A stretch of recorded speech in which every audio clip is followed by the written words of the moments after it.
अस्सलाम वालेकुम नाजरीन, मैं हूं आपके साथ नदीम अकरम और आज ईरान से 4 बड़ी खबरें सामने आ रही हैं। पहलो एपोक्लिप्स हाइपरसोनिक इजरायली मीडिया में खलबली है। वहीं दूसरी तरफ ईरान के वजीर दिफा नासिर ज़ादा का 2 टूक ऐलान है। एडवांस्ड मिसाइल फोर्स अब भी स्ट्रेटेजिक रिजर्व में है हमारे पास। वहीं तेहरान मास्को हॉटलाइन यूरोपीय ट्रोइका के स्नैपबैक पर सख्त ऐतराज़ है। आईएईए टाउन पर बात है और यूएनएससी 2231 को मियाद तक चलाने का जोर है। वहीं चौथी है एफटी का बड़ा खुलासा, जहां ईरान रूस वेनेजुएला का डार्क फ्लीट 9.6 बिलियन ऑयल चीन पहुंचा है। सेक्शन सिस्टम पर सीधी चोट है। एनर्जी मैपरी ड्रॉ, ये तमाम बड़ी चीज़ें जो हैं लगातार सामने आ रही हैं और कैसे ईरान रूस वेनेजुएला चीन एक दूसरे को सपोर्ट कर रहे हैं। वहीं आप पहली खबर देखें, ईरान की हाइपरसोनिक मिसाइल आखिरकार कौन सी है जिसने खलबली मचा रखी है। इजरायली मीडिया और सोशल प्लेटफॉर्म्स पर यह दावा तैर रहा कि ईरान ने अपने सबसे ताकतवर हाइपरसोनिक मिसाइल एपोक्लिप्स दिखाया है, जो किल्टन 80 वॉरहेड ले जाने की सलाहियत रखता है। कहा जा रहा है कि झड़प को ईरान ने लाइव टेस्टिंग ग्राउंड की तरह इस्तेमाल किया है ताकि इस नई टेक्नोलॉजी की इब्तियात इजरायली डिफेंस के खिलाफ नापी जाए। मगर इजराइल के इस दावे पर कई सारे सवाल भी खड़े हो गए, क्योंकि कुछ लोग जो हैं, ईरान अगर कहे कि उसने ये चीज़ तबाह की है तो नहीं मानते जब तक बाप का कंफर्म सामने ना आ जाए। अब खुद बाप गला फाड़ फाड़ करके चिल्ला रहा है, हाय रे इतनी बड़ी मिसाइल बना ली जो हमें तो तबाही कर देगा, 80 वॉरहेड टने। अब सोचिए कि ये मैसेज सामने आने के बाद क्यों एपोक्लिप्स नाम से कोई आधिकारिक ऐलान फिलहाल नहीं हुआ है, पर इजराइल में ये बनने से पहले ही खलबली मचा रहा है, जिसकी तस्वीरें समय समय पर सामने आती है। और 12 दिन की जंग में ईरान ने यह करके भी दिखाया है कि आप जो सपने में तस्वीर इजराइल के अंदर नहीं सोच सकते थे, वो तबाही, वो बिल्डिंग गिरा करके ईरान ने खास तौर पर दिखाया है, जिससे इजराइल अभी उठा नहीं और इस मिसाइल की खलबली से वैसे ही हाय तौबा मचा रखी है। वहीं आप दूसरी खबर देखें, ईरान के वजीर दिफा अमीद अजीज नासिर ज़ादा का नया बयान आया है, जिसमें उन्होंने कहा है कि हालिया जंग ने साफ कर दिया है कि कौन से शूबों को मजबूती देना है और आने वाले मरहलों में दिफाई तरजीहात कैसे तय होगी। उनके मुताबिक भविष्य की तरजीह वही होगी जो मिडल ईस्ट में जंग की हकीकी ज़रूरत बताएगी। नासिर ज़ादा कहते हैं कि ईरान ने उस जंग में ऐसे खतरे का सामना किया जिसे दुनिया की सबसे तगड़ी फौज ताकत सपोर्ट कर रही थी। अमेरिका और कुछ गरबी यूरोपीय मुल्कों ने इजराइल को हथियार और लॉजिस्टिक मदद दी। इसके बावजूद ईरान ने मिडल ईस्ट की जंग को कंट्रोल में रखा और दुश्मन को कठिन नुकसान पहुंचाया। उन्होंने दावे से कहा कि पिछले दौर में फजाई लॉन्चेस, सैटेलाइट साजी और स्मार्ट और दिक्कत आला स्मार्ट प्रिसिक्शन इक्विपमेंट में कामयाबियां मिली हैं, यानी एक्यूरेसिस, इंटेलिजेंस और उत्पादन की रफ्तार तीनों में इजाफा कर लिया है। आने वाले समय में हिकमत अमली यही रहेगी कि डिवाइसेस की दिक्कत यानी कि प्रिसिक्शंस जहानत बढ़ाई जाए और मास प्रोडक्शन तेज किए जाए। नासिर ज़ादा ने 12 रोज़ा जंग में ईरान की फतह के 2 बुनियादी असबाब गिनाए हैं दोस्तों। पहला, हमलावर सलाहियत, ऑफेंसिव कैपेबिलिटी, जिससे दुश्मन को सख्त चोटें लगी हैं। दूसरा, सॉफ्ट पावर और कौमी इत्तेहाद, जिसने हौसला और हिकमत दोनों को ताकत दी।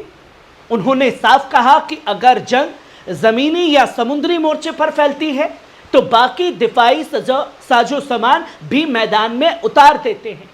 इजरायली दिफाई निज़ाम पैट्रियट और आयरन डोम के बारे में उनका कहना था कि यह पूरी तरह दरअंदाज है, नहीं कर सके। पहली लहर में ईरान के एयर डिफेंस को कुछ नुकसान पहुंचा, मगर दूसरे हफ्ते तक कई ड्रोन गिराए गए और अहम नताइज हासिल हुए। उन्होंने यह भी वाजे किया कि दुश्मन हमारी दिफाई हमलावर सलाहियत पर नजर रखता है और हम भी उसी तरह इंटेलिजेंस जमा कर रहे हैं। ईरान के पास ऐसे औजार मौजूद हैं जो अब तक इस्तेमाल नहीं किए गए। कोई हिमाकत हुई तो तगड़ा जवाब दिया जाएगा।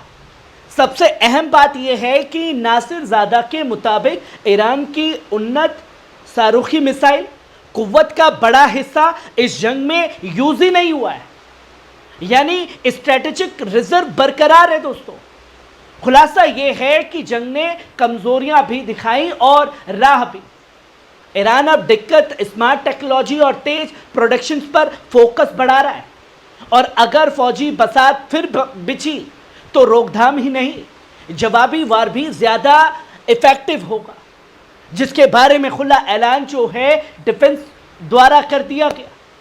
वहीं आप तीसरी खबर देखिए, न्यूक्लियर फाइल। रूस और ईरान ने एक बार फिर खलबली मचाई है। दोस्तों, IAEA टाउन और 2231 की मियाद पर जोर दिया है। दोस्तों, ये तस्वीर ईरान और रूस के लिए बड़ी है, जिसने वॉशिंगटन में खलबली मचा दी है। ईरान के वजीर खारिजा अब्बास अराक्ची और रूस के वजीर खारजा सरगेई लावारोफ ने टेलीफोन पर ईरानी न्यूक्लियर फाइल पर तफसीली बातचीत की। दोनों ने यूरोपीय त्रोइका यानी कि ब्रिटानिया, फ्रांस और जर्मनी की उस कोशिश पर सख्त एतराज जताया जिसमें वो JCPOA के तहत स्नैपबैक आलिया जनाद मैकेनिज्म में ईरान पर अंतर्राष्ट्रीय पाबंदियां दोबारा लगाने की बात कर रहे हैं।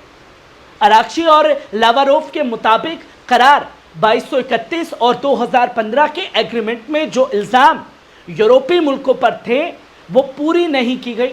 उल्टा उन्होंने अमेरिका के साथ मिलकर ईरान की पैमाना सलामती न्यूक्लियर साइट पर होने वाले हमलों की सियासी हिमायत की, लिहाजा उनके पास ना तस्लीमी और ना अखलाकी बुनियाद रहे कि वो डिस्प्यूट रेजोल्यूशंस का सहारा लें और रद्द पाबंदियां वापस लाएं। बातचीत में IAEA से टाउन का मसला भी उठा, जहां मुआयना इंस्पेक्शंस की दोबारा रसाई और हाई इनप्रिक्स्ड यूरेनियम 400 किलोग्राम के रिकॉर्ड हिसाब किताब पर यूरोपीय का जिक्र आया।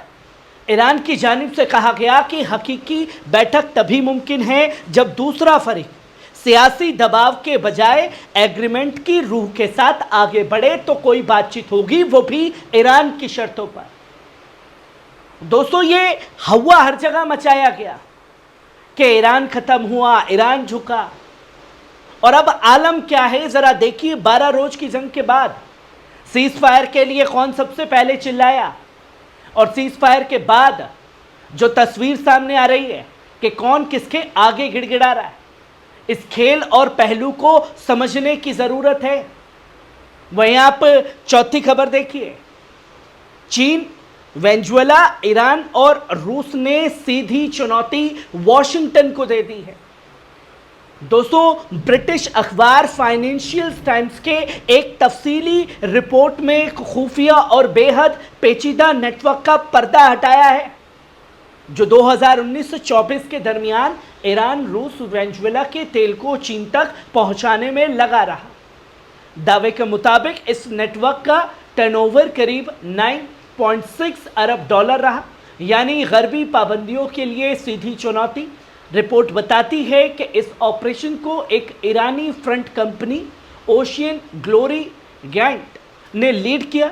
समुद्री गिरवी रखे गए जैसी कानूनी तकनीकी स्कीम से 30 से ज़्यादा टैंकर जुटाए गए ताकि असल मालिकाना छुपाया जा सके। जहाज़ों की मैनेजमेंट कंपनियां कागज़ पर चीनी नामों से हैं और स्विस बिचौलियों की मदद से डील्स हो रही है। यही पूरा सेटअप था जिसका खुलासा किया। Dark fleet tactics, AIS tracking बंद करना, समुद्र में जहाज से जहाज STS ट्रांसफर, जहाज़ों की आइडेंटिटी फ्लैग बदलना और रूट मास्किंग करना। मिसाल के तौर पर कैरियर्स ने नवंबर 2019 में आइलैंड से ईरान क्रूडा लादा, जो कि स्ट्रेट क्रॉस से चीन पहुंचा। स्कैडी में 2022 से 24 के बीच रशियन, ओरल्स और ईरानी ऑयल्स की नई शिपमेंट हैंडल की गई। कुल ट्रांसपोर्ट वॉल्यूम 130 मिलियन बैरल है। करीब 50% ईरान, 25% रूस, 20% वेनेजुएला और कार्गो आखिर में चीन 93% है। बीजिंग रिपोर्ट के मुताबिक बीजिंग सिर्फ सस्ता खरीदार नहीं बल्कि स्ट्रेटेजिक प्लेयर बनकर एनर्जी ट्रेड मैप को चैलेंज कर रहा है।